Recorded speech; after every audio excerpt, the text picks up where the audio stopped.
Today we're going to show you how to freeze motion in camera.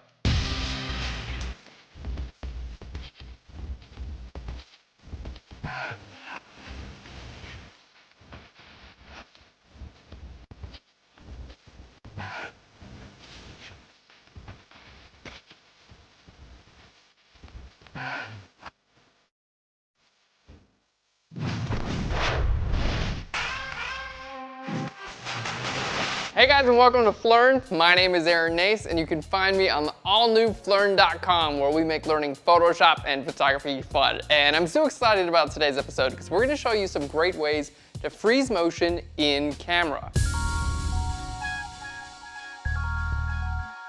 Freezing motion can be incredibly useful in photography because you can capture images that you can't actually see with your human eye. And that's because the human eye continuously captures images, and it basically compiles them up to make a movie that your brain plays back, and basically that's how you experience the world. But with a camera, you can capture just a very small slice of time, and we're going to show you how to actually freeze that motion, so instead of getting motion blur, it looks like that was actually frozen. And this is a great technique you can use to capture many different things, like action sports or splashes or any type of really cool effect that's happening quickly that you want to slow down to absolutely frozen.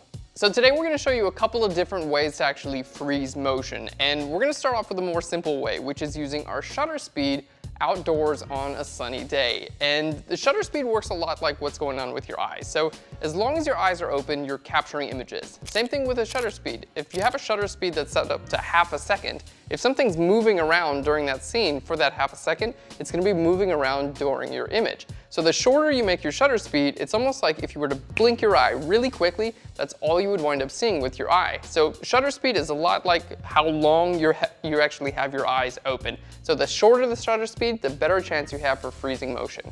One important thing to remember is that your shutter speed actually is dictated by what you're photographing. If the object that you're photographing isn't moving that fast, like a slug, you don't need a super fast shutter speed to freeze it because it's not moving that fast in the first place. If you're trying to photograph a cheetah running, then you need a really fast shutter speed to make sure you can freeze that motion. So let's go outside and show you these principles at work.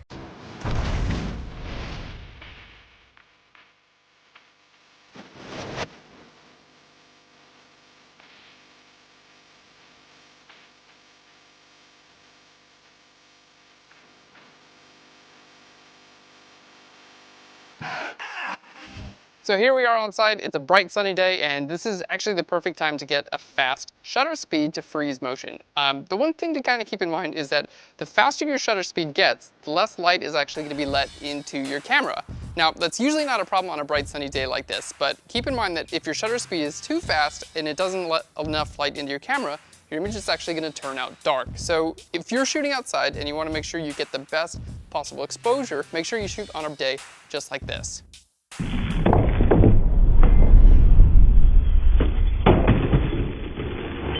So the big thing we want to control with our camera right now is basically just our shutter speed. So the best way to do that is to get it in shutter speed priority. So on a Canon, you're going to be in TV, and a Nikon, you're going to be in S.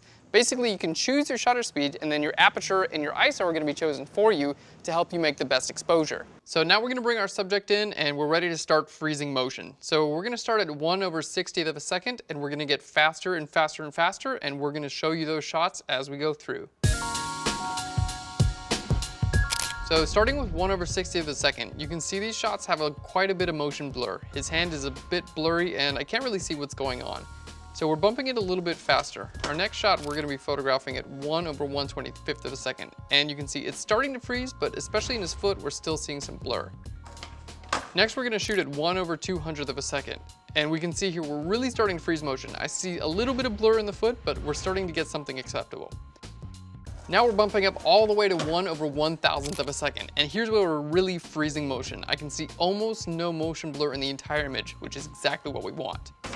And if you have enough light, go even farther than that. We're shooting at 1/2000th of a second here, and you can see there's absolutely no motion blur. We have effectively frozen motion. So here you can see the progression of shutter speeds. As we get faster and faster and faster, we're seeing less and less blur with each one of these shots. And that's how we freeze motion using shutter speed. So what happens if you can't shoot outside, or if it's dark outside and there's not enough light to freeze motion? Well, in our next episode, we're going to show you how to do the same thing, freezing motion indoors using strobes.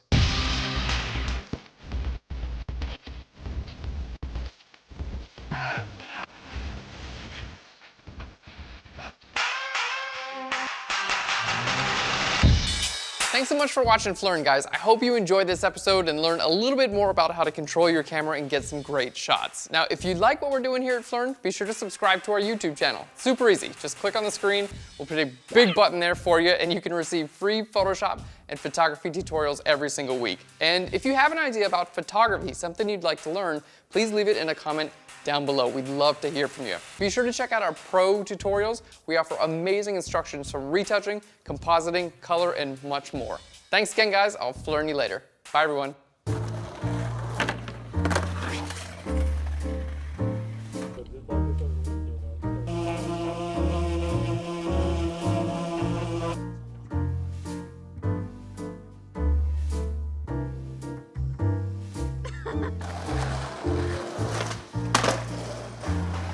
No.